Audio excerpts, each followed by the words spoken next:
Okay, here's the boiler and an explanation of its workings. Here's the firebox. The door that closes.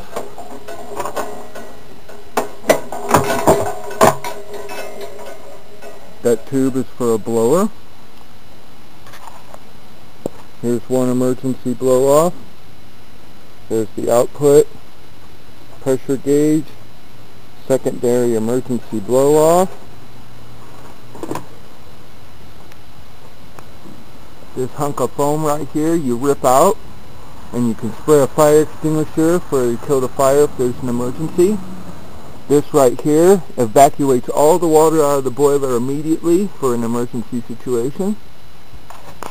Now, the way to get maximum heat transfer is there's a steam vane in the bottom, which I'll show you in a picture now.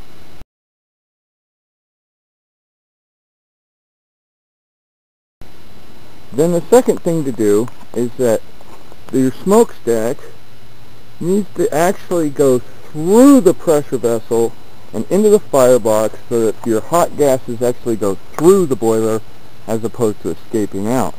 Now, a very important thing, it can't just be a straight tube. I have this deal inside.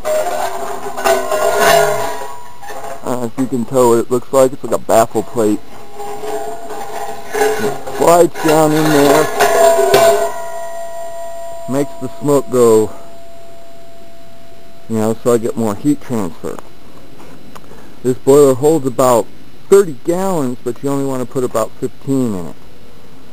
So that's pretty much the explanations of the workings and the safety devices. So there it is.